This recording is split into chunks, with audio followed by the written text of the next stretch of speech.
దేవుడు ఏర్పరచుకున్న సేవకులు కాబట్టి ఆ దేవుని సేవకుని చెప్తాడు, వాక్య ప్రార్థన రాయబడింది కాబట్టి అప్పుడు ఆయన యాజకుడు చెప్తాడు, అప్పుడు నువ్వు ఓకే. సర్టిఫికెట్ ఎవరు ఇవ్వాలి ఇప్పుడు తెలుసా? అక్కడ యాజకుడు ఇవ్వాలి. యాజకుని కనపరుచుకోవాలి. చూడండి ఎంత చక్కగా పాటిస్తుంది యేసుప్రభువు వారు పాటింపజేశాడు. ఆయన దేవుడే ఇలాగ పాటింపజేశాడు. ఆయన పాటింపజేశాడు. ఇప్పుడు ఆ వ్యక్తి యాజకుని దగ్గరికి వెళ్ళి శుద్ధుడైన తన దేహాన్ని కనపరుచుకున్నాడు. యాజకుడి దగ్గరికి వెళ్తాడు. వెళ్ళి, అయ్యా ఇదిగో నన్ను కుష్ఠరోగం బాగింది. ఎలా బాగింది? యేసుప్రభువు బాగు చేశాడు. ఇదిగో నా దేహం శుద్ధి చూస్తాడు. ఆయన చెప్పుకోవడం కదా, ఇప్పుడు యాజకుడు చూడాలి. చూసి ఓకే నీ దేహం ఇప్పుడు శుద్ధైంది, నీకు కుష్ఠరోగం లేదు, ఓకే నీకు సర్టిఫికేట్ ఇస్తున్నాను. డాక్టర్ సర్టిఫికేట్ ఇచ్చినట్లుగా యాజకుడు సర్టిఫికేట్ ఇస్తాడు. ఈ సర్టిఫికేట్ తీసుకొని అప్పుడు ఊర్లోకి వెళ్ళొచ్చు, అప్పుడు మందిరంలోకి వెళ్ళొచ్చు. అంటే ఎంత సిస్టమేటిక్ చూడండి, క్రమశిక్షణ చూడండి. అంటే దేవుని ప్రజలంగా మనము, బైబిల్ ఉంది, ఆయన తన సేవకుని మాట రూఢిపరుస్తాడంట. ఒక ఆయన చెప్పే ఒకసారి కొన్ని సందర్భాల్లో దేవుని సేవకులుగా ఏమైతే టైం చెప్తారో లేదా ఏమైతే చెప్తుంటారో వాటిని ఆయన సేవకుడి విషయంలో, ఆయన ఏర్పరచుకున్న సేవకుల విషయం బట్టి వాళ్ళ పొరపాట్లు ఉన్న దేవుడు క్షమించంట. ఆయన నేను ఏర్పరచుకున్న ఆశ. ఒకసారి చూడండి, మన పుట్టిన పిల్లలు ఉండరు కదా, మన సొంత అంటే ప్రతి ఒక్కరు సొంత పిల్లలు ఉన్నారు కదా, గర్భం పుట్టిన పిల్లలు. వేరే వాళ్ళ దగ్గర తన పిల్లల్ని అవమానపరచకుండా, ఏనపరచకుండా ఎంతగా మనం జాగ్రత్త పడతామో, అట్లానే దేవుడు తన సేవకుల విషయంలో అట్లాగా ఏర్పరచుకున్న సేవకుల విషయంలో అలాగే జాగ్రత్త పడి ఆయన సేవకులు పొరపాట్లను సరిదిద్ది ఆయన ఏం చేస్తాడంటే వాళ్ళ మాటలు రూఢిపరుస్తాయంట. ఎవరి మాట తెలుసా? బైబిల్ రాయడం ఆయన సేవకుని మాట. అందుకే ఆయన సేవకుని మాట ఒక ఆయన అన్నాడు, ఏ టైం చెప్తే ఆయన ఏ మీటింగ్ పెడితే ఆ మీటింగ్ల విషయంలో అది దేవుని సేవకుడు మాట రూఢిపరుస్తారని బైబుల్ కాలేజీ టీచర్ దైవ సేవకుడు కూడా ఆ వాక్యాన్ని ఆధారం చెప్పాడు. మనం దేవుని సేవకులు మనంత గొప్పలం కాకపోయినా మన మాటలు దేవుడు రూఢిపరుస్తాడని ఒక దైవజన్ చెప్పాడు. చూడండి ఎంత అంటే దేవుని కృపను బట్టి అది కూడా అర్థమవుతుందా? అంటే ఈ రీతిగా కనపరుచుకొని తర్వాత ఏం చేశాడు? వెళ్ళిపోయి ఏం చేశాడంట? మోషే ఆజ్ఞాపించిన ప్రకారము కానుక సమర్పించాడు. అంటే ఎందుకు ఈ మాట? అలా కృతజ్ఞత కలిగి ఉండు దేవునికి. నువ్వు కానుక వేసేది కూడా దేవునికి కృతజ్ఞత కలిగి ఉండాలి. దేవునికి ఎలా వేస్తున్నామో, ఎంత వేస్తున్నామో, ఏది వేస్తున్నాం అన్నీ చూస్తున్నాడు ప్రభు. చాలాసార్లు సినిగిని వేస్తున్నాం, మంచి వేస్తున్నాం, అది కూడా చూస్తాడు. చాలా సందర్భాలు సినిగిని వస్తామంటే కౌంట్ చేసినప్పుడు అక్కడక్కడ సంఘాల్లో మేము చూస్తే. అంటే చూడండి, దేవునికి ఏ హృదయంతో చేస్తున్నాం, ఎలా చేస్తున్నాం. దేవుడు చెప్పాడు, యేసుప్రభు చెప్పాడు ఈ మాట. సేవకుడు కాదు, యాజకుడు కాదు, ప్రవక్త కాదు, పాస్టర్ కాదు, జీసస్ క్రైస్ట్ యేసుప్రభు స్వయంగా చెప్పాడు, నువ్వు వెళ్ళి మోషే నియమించినట్లుగా వాక్యం ప్రకారం కానుకరిపి. ఎందుకు తెలుసా? అది కృతజ్ఞతా జీవితం. నీ జీవితంలో కృతజ్ఞత లేకపోతే, నువ్వు దేవునికి కానుక విషయంలో సరిగ్గా లేకపోతే, నువ్వు దేవుని విషయం ఎంత కృతజ్ఞత కలిగి ఉండాలి? ఎంత కృతజ్ఞత ఇంకా ఎక్కువ దేవునికి ఉండాలి. ఆ దేవుని విషయం ఎలాగుంటావు అంటే నీ జీవితం ఎలాంటిది? కొన్ని సందర్భాలు మనకు అసలు ఏమీ లేవు, అయినా వచ్చి ఆరాధన చేసి వెళ్ళొచ్చు, తప్పులేదు. ఏమీ లేవు, అలాగే ఇంటికాడ ఉండొద్దు, వచ్చి ఆరాధన చేసి ఆరాధన అనిపించాలండి. దేవుడు ఇచ్చిన సందర్భాలు, ఒక భేద విధరాలు ఉంది, ఆమెకి ఏమీ లేవు. ఎంత ఉంది చివరికి? 2 కాదు, 2 అంత. అది కూడా ప్రభు చూస్తున్నాడు కానుక పెట్టే దగ్గర. అంటే చూడండి, మన జీవితాలు మనము ఎంతగా ప్రభుకు ఆరాధిస్తున్నాం, ప్రభుకు ఎంతగా పరిచయం చేస్తున్నాం, ఎంతగా పని చేస్తున్నాం, ఎంతగా బలర్పిస్తున్నాం అంటే ఆరాధన అర్పిస్తున్నాం, ఎంతగా ప్రార్థన మనం దేవునికి చేస్తున్నాం, ఎంతగా త్యాగం చేస్తున్నాం, ఎంతగా పరిచయం చేస్తున్నాం, ఎంత విశ్వాసం కలిగినాం, దేవుని కొరకు ఎంత కష్టపడుతున్నాం, సాక్రిఫైస్ ఎంత త్యాగం చేస్తున్నాం, ఇవన్నీ చూస్తుంటాడు దేవుడు. ఈ వారం ఎంత ప్రయాసపడ్డాం దేవునికి, ఎంత కష్టపడ్డాం, ఎంత ప్రార్థన చేసాం కదా. కనీసం రోజుకు కొంచెం గంటనే ప్రార్థన చేస్తున్నాం, మనం ఒక అరగంట ప్రార్థన చేస్తున్నాం లేవగానే కదా. మనం చూడండి దేవుని ప్రజలుగా కనుక మనము మన జీవితాలు మనము కనపరచుకోవడం. ఇక్కడ యాజకుని మొట్టమొదటి మనం దేవునికే కనపరుచుకోవాలి. మన పరిశుద్ధ జీవితం, శుద్ధైన జీవితం, మన పరిశుద్ధ జీవితం దేవునికి కనపడాలి. మనం పరిశుద్ధంగా ఉన్నామా? రేపు ప్రభు వచ్చినప్పుడు పరిశుద్ధులను చూస్తాడు. పరిశుద్ధులు ఎత్తబడి మధ్యాకాశంలో ప్రభు ఎదుట కనబడతాం, ఆయనకి కనబడతాం, ఆయన ఎదుర్కొంటాం, ఆయన చూస్తాం, ఆయన మనల్ని చూస్తాడు. కనుక ఈ భూమి మీద మనం పరిశుద్ధంగా జీవిస్తే ఈ పరిశుద్ధత రేపు మనకు వచ్చేది మన వెంట. పరిశుద్ధతే వారి క్రియలు వెంట. ఏం తీసుకుపోలేం చచ్చిపోతే.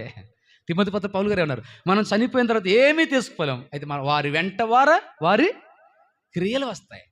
ఈ లోకంలో మనం పరిశుద్ధంగా జీవించా, ఆ పరిశుద్ధ క్రియ వస్తుంది. దేవునికి నమ్మకంగా ఆరాధించామా, అదొక క్రియ వస్తుంది. ప్రార్థనా జీవితం కలిగిన ఆ క్రియ వస్తుంది.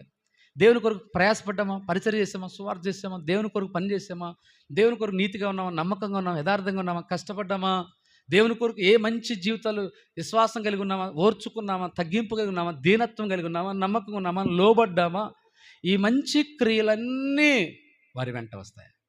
అలాగా ఇప్పుడు రెండో సంగతి కలదాం రండి. రెండో మాట పరిశుద్ధ గ్రంథంలో ఏమి కనపరుస్తుంది? మొట్టమొదటిది పరిశుద్ధ జీవితాన్ని శుద్ధుడైనందుకు శుద్ధుడయ్యాడు అంటే పరిశుద్ధ జీవితం శుద్ధుడైనాడు కనపరచాలి. రెండో మాట చూద్దాం రండి, జాగ్రత్త గుర్తుంచుకోవాలి.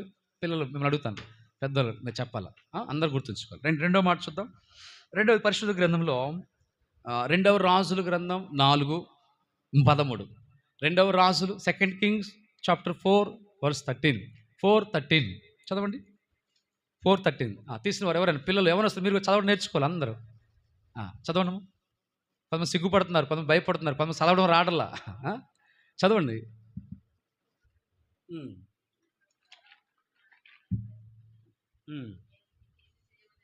చాలండి. ఇక్కడ ఇంత శ్రద్ధాభక్తులు మా ఎదుట కనపరిచి నేను మీకేమి అంటే, ఇప్పుడు రెండోదిగా ఏమి కనపరచాలి దేవుడు కోరుతున్నాడు, పరిశుద్ధాత్మ రాయించాడు రాజుల గ్రంథంలో. చెప్పండి, ఏం కనపరచాలి మనం? శ్రద్ధాభక్తులు. ఒకటి ఏం కనపరచాలి? పరిశుద్ధ జీవితం, శుద్ధుడగటం, శుద్ధ జీవితం, శుద్ధమైన జీవితం కనపరచాలి. రెండవది దేవుని బిడ్డలంగా ప్రభు కనపరుస్తాడు మహిమను, ప్రభు ప్రత్యక్షతలు కనపరుస్తాడు, మంచితనాన్ని కనపరుస్తాడు, విశ్వాసతను, నమ్మకత్వాన్ని, దయను, రక్షణ, ఇంకా ఆయన చాలా ఉన్నాయి కనపరిచాయి. అయితే అవన్నీ దేవుడు మనకు కనపరచాలి. అవన్నీ మంచివే, దేవుడు కనపరిచేవన్నీ కూడా. అయితే మనం ఏం కనపరచాలి? రెండవది ఇక్కడ ఎవరేమా షూనేమిరాలు, గనురాలు.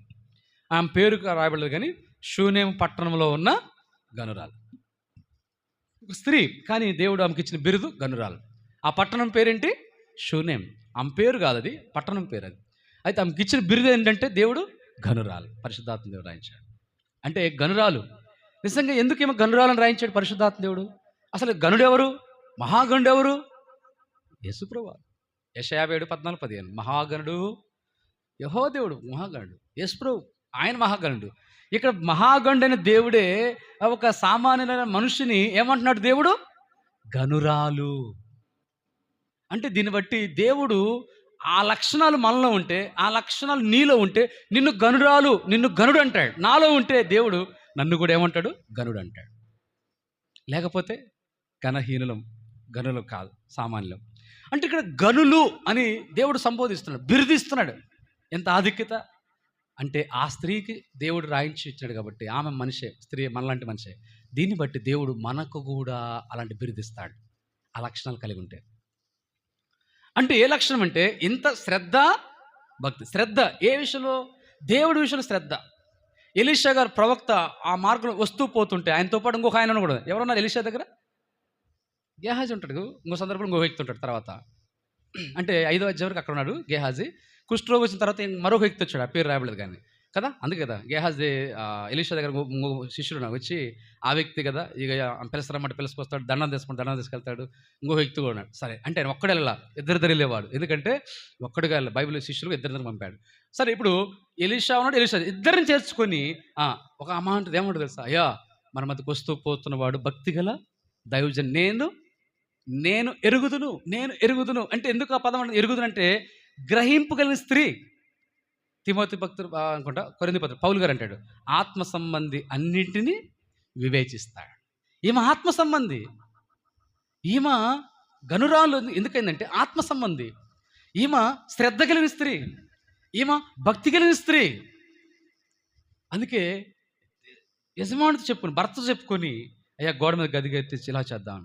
అక్కడ మనం చూసినప్పుడు ఇంత శ్రద్ధ, వస్తూ పోతున్నప్పుడల్లా చేర్చుకుని భోజనం, ఆతిథ్యం ఇవ్వటం, ఇంటి పైన ఇల్లు కట్టించి, ఇంటికి రూమ్ కట్టించి, అక్కడ ఇంటి ఏమున్నాయి ఆ రూమ్లో ఏమేమి పెట్టారంటే అక్కడ ఒకటి చెప్పండి, మంచము విశ్రాంతి కొరకు, ఇంకా బల్ల, పీట, దీపస్తంభం, ఇవన్నీ గది కట్టించేది ప్రత్యేకం. అంటే ఇవన్నీ ఇంత చేసింది, చేర్చుకోవటమే కాదు, ఆతిథ్యం ఇవ్వటమే కాదు, ఇన్ని చేస్తారు కల్లా.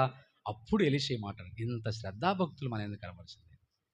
ఇంత శ్రద్ధాభక్తులు మనకు యేసుప్రభు మీద ఉన్నాయంటారా? కదా. మనము ఎలీషా యేసుప్రభు సాదృశ్యం, పరమ ఎలీషా. కనుక మనకు దేవుని మీద ఉన్నాయా ఇంత శ్రద్ధాభక్తులు? ఒక మనిషి మీద, ప్రవక్త మీద ఆమెకు శ్రద్ధాభక్తులు ఉన్నాయా? మనకు దేవుని మీద, దేవుని సంఘం మీద శ్రద్ధాభక్తులు ఉన్నాయా? దేవుని వాక్యం మీద శ్రద్ధ ఉందా? దేవుని సేవకుల మీద మనకు శ్రద్ధ ఉందా? విశ్వాసుల మీద శ్రద్ధ ఉందా? సంఘం మీద మనకు శ్రద్ధ ఉందా? తోటి దేవుని బిడ్డలు వస్తూ పోతున్న వారి మీద మనకు శ్రద్ధ ఉందా? శూనేమిరాలు పొంది శ్రద్ధ. మనం ఏ విషయంలో శ్రద్ధ ఉండాలంటే మొదట దేవుని మీద మనకు శ్రద్ధ ఉండాలి. నీ దేవుని యెహోవా మాట శ్రద్ధగా విని, వాక్యం మీద శ్రద్ధ ఉండాలి. ఆయన కార్యాలు అశ్రద్ధగా చేయకూడదు. దానికి ఆపోజిట్ శాపం కూడా అంటాడు. అంటే మనం ఆయన కార్యాల విషయంలో శ్రద్ధగా ఉండాలి. ఆయన మిమ్మల్ని కోరుకున్న పరిచారకులు అంటారు, మీరు అశ్రద్ధ చేయకూడదు. అంటే ఆయన పరిచర్య కూడా శ్రద్ధ ఉండాలి. ప్రార్థన అంటే శ్రద్ధ ఉండాలి. ఆరాధన అంటే శ్రద్ధ ఉండాలి. ఆయన వాక్యం అంటే శ్రద్ధ ఉండాలి. దేవుని సన్నిధి అంటే ఇలాగ శ్రద్ధ ఉండాలి. శ్రద్ధ. రెండోది ఏంటి లక్షణం? భక్తి. శ్రద్ధ ప్లస్ మరొకటి భక్తి. ఇప్పుడు భక్తి అంటే ఏంటి? భక్తి గల వారు ప్రార్థన చేస్తారు, భక్తి గల ఆరాధన చేస్తారు, భక్తి గల వారు దీనులుగా ఉంటారు, దైవికంగా ఉంటారు, లోబడుతుంటారు, విధేయత చూపుతారు, ఆ భక్తిని చూపిస్తారు, సంతుష్ట భక్తి కలిగి ఉంటారు. భక్తి పరులండి. ఎంత భక్తి కలిగిన వారు! ఏమో చూస్తే ఎంత భక్తి పరులండి మా షూనేమిరాలు. అబ్రహాము ఎంత భక్తి కలిగిన వాడు. దానియేలు ఎంత భక్తిపరుడు. దానియేలు గురించి అడుంది దైవ భక్తుడు. లుదియా భక్తి పరురాలని స్త్రీ. పురుషులు అపోస్తలుల 10వ అధ్యాయం. కొర్నేలి భక్తిపరుడు. చూడండి, షూనేమిరాలు భక్తిపరురాలు. అంటే ఇక్కడ దేవుని బిడ్డలంగా మన భక్తి ఎలా కనపరచాలంటే క్రియల ద్వారా జీవితంలో కనబడాలి. ప్రార్థన ద్వారా ఆమె భక్తిపరురాలండి.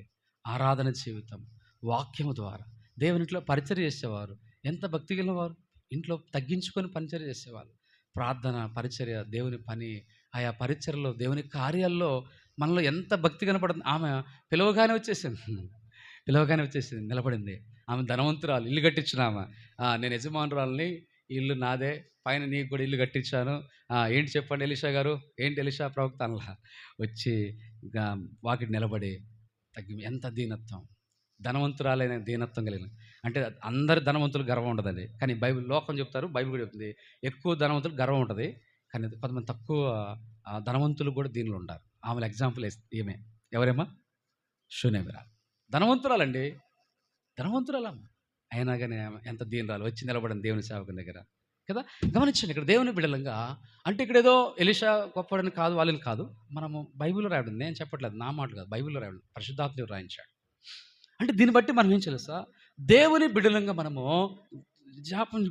మనం వచ్చినప్పుడు వెళ్ళమని, కానీ దేవుని సేవకుల దగ్గర మనం ప్రవర్తించేది, దేవుని మందిరంలో ప్రవర్తించేది కూడా మనం అలాగ ఉండాలి. మేము రక్షించబడినప్పుడు కానీ, సేవ ట్రైనింగ్ వచ్చినప్పుడు కానీ, సాధ్యమంత సేవకులు కూర్చోలు ఎప్పుడు కూర్చోాలి. అలా అంటే కూర్చోలేం అంటే వాళ్ళు కూర్చోమంటే ఓకే, అప్పుడు నిలబడే ఉంటాను. ఇప్పుడు విశ్వాసకు ఉన్నప్పుడు, ట్రైనింగ్లో ఉన్నప్పుడు కాదు. సరే ఇప్పుడు అంటే ఏదో సేవకులు కాబట్టి ఇంక అందరితో మరి ఒకసారి కూర్చొని ఇప్పుడు కింద కూర్చోడానికి ఇష్టపడుతుంది, అదేం లేదు. అంటే ఇక్కడ చూడండి, విశ్వాసులకు మనము దేవుని బిడ్డ ఒక్కోసారి చెప్తారు సేవకులు చెప్పింది, కూర్చోండి అన్నా, లేదా కూర్చోండి అక్క, లేదా కూర్చోండమ్మా అని చెప్పారనుకో ఓకే, తప్పలేదు, కూర్చోండి. సాధారణ మనం వాళ్ళు చెప్పేది నిలబడి ఉంటాం, అది మంచిది. ఇంకోటి, పిల్లలు దినాలు చాలామంది ఎట్లా ఉన్నారంటే, పిల్లలు వినాలి ముఖ్యంగా. పిల్లలు ఎట్లా ఉన్నారంటే కుర్చీల మీద కూర్చుంటున్నారు చాలా చోట్ల మందిరాల్లో. ఒకసారి మందిరంలో అక్కడ మేము అక్కడ పరిచయం చేసిన ఆ మందిరంలో, నడి మందిరంలో కూర్చోది, అది కొంచెం పెద్ద మందిరం అది. అక్కడ ఆ పెద్ద మందిరంలో ఆరాధన పరిచయం అయిపోయిన తర్వాత, అయిపోయినాక నడి మందిరంలో ఎవరొస్తారు, పెళ్లి కూడా కాల, ఆ మందిరం అంతే కుర్చీలో కూర్చున్నది. ఇంకా విచిత్రం ఏంటంటే ఇంటికి వెళ్ళి లోపల బెడ్ మీద కూర్చున్నది. ఏం చెప్పాలా? మేము దేవుని సేవకులు అయినప్పుడు కూడా తొందరపడి ఎవరెళ్ళకి వెళ్ళినా వాళ్ళు కూర్చోము. ప్లస్ సేవకుల దగ్గరికి వెళ్ళినప్పుడు అయితే ఇంకా భయంగా ఉంటుంది. ఎందుకంటే వాళ్ళు దేవుని సేవకులు కాబట్టి వాళ్ళ దగ్గరికి వెళ్ళినప్పుడు బెడ్ల మీద వాళ్ళు కూర్చోమంటేనే కూర్చుంటాం. ఎందుకంటే వాళ్ళు దేవుని సేవకులుగా మనం వాళ్ళు చెప్పినప్పుడే మనం అలాగా. లోకంలో ఉంటుంది కదండి, పై అధికారుల దగ్గర మనం చెప్పినప్పుడు కూర్చోమంటే కూర్చోండి, తప్పలేదు. వాళ్ళు చెప్పకుండా కదా. అయితే ఇక్కడ పిల్లలు గమనించండి, పిల్లలు నేర్చుకోవాలి. మందిరంలో చెట్టుక్కన కుర్చీలో కూర్చుంటున్నారు, పిల్లల కింద కూర్చో. పెద్దోళ్ళు చెబుతాం, పెద్దోళ్ళు కూర్చుంటారు, ఓకే, వాళ్ళు పెద్దోళ్ళు కాబట్టి, లేదా అనారోగ్యం ఉంటుంది, మోకాళ్ళ నొప్పులు, వాళ్ళు కూర్చోండి, తప్పులేదు. పెద్దోళ్ళు చెబుతాం కూర్చోండి, అది తప్పులేదు. పిల్లలు మీరేం చేయాలి? ఎక్కడ కూర్చోవాలి పిల్లలు? కొంతమంది కిందనే కూర్చున్నారు, మంచిదే, కానీ మీరు మందిరంలో కుర్చీ మీద కూర్చోకూడదు. మోకాళ్ళ నొప్పులు ఉన్నాయా ఏమన్నా? లేవు కదా. మనం కింద కూర్చోవాలి కదా. అలా మరి మాకు స్కూల్లో బెంచీలు వేసారు, కుర్చీలు కదా అంటారా? ఓకే, స్కూల్లో కూర్చోండి, తప్పులేదు. దేవుని మందిరంలో కింద కూర్చో, మంచిది, దేవుడు ఆశీర్వదిస్తాడు కదా, దేవుడు దీవిస్తాడు, మంచిది. అట్లా మంచిదండి. దావీదు రాజే కింద కూర్చున్నాడు మందిరంలో. ఇంకోటి తెలుసా, మందిరాల్లో అక్కడ ఇప్పుడంటే మనకి పెద్ద వయసు కదా, ఇబ్బంది బట్టి కూర్చులే, కానీ ఒకసారి జయరాజన్ కూడా చెప్పాడు, ఇప్పుడు అంత కల్చర్ మారిపోయింది. ఏంటి ఆ కల్చర్ అంటే, చాలామంది పెద్దవాళ్ళు కింద కూర్చుంటే, అంటే అనారోగ్యం పడి తప్పు కదలే, మీరు అర్థం చేసుకుని చెప్తున్నా, మీరు అపార్థం చేసుకోవద్దు. ఇప్పుడు కుర్చీలు కల్చర్ వచ్చేసిందని చెప్పి అన్నాడు జయరాజన్ వాక్యలో. అంటే ఏంటి కల్చర్ మారిపోయిందంటే ప్రతి ఒక్కరు కుర్చీల్లోనే కదా. అంటే కొన్ని సందర్భాలు బయట మనం మీటింగ్స్ పెడతారు, గ్రౌండ్స్లో, అది వేరే, తప్పలేదు అనుకుంటే, మాకు కింద అలాంటప్పుడు వేరే. అంటే మందిరంలో అన్న చెప్పేది, మందిరంలో కాబట్టి ఇలాంటి మందిరంలో మనము సాధారణ కింద ఒక్కోసారి మనం కూర్చోమని చెప్తాం కదా, పెద్దోళ్ళు ఓకే. కానీ ముఖ్యంగా పిల్లలు వినండి, చిన్నపిల్లలు. చిన్నపిల్లలుగా మీరు చిన్నప్పటి నుంచి నేర్చుకుంటే దేవుడు మిమ్మల్ని దీవిస్తాడు.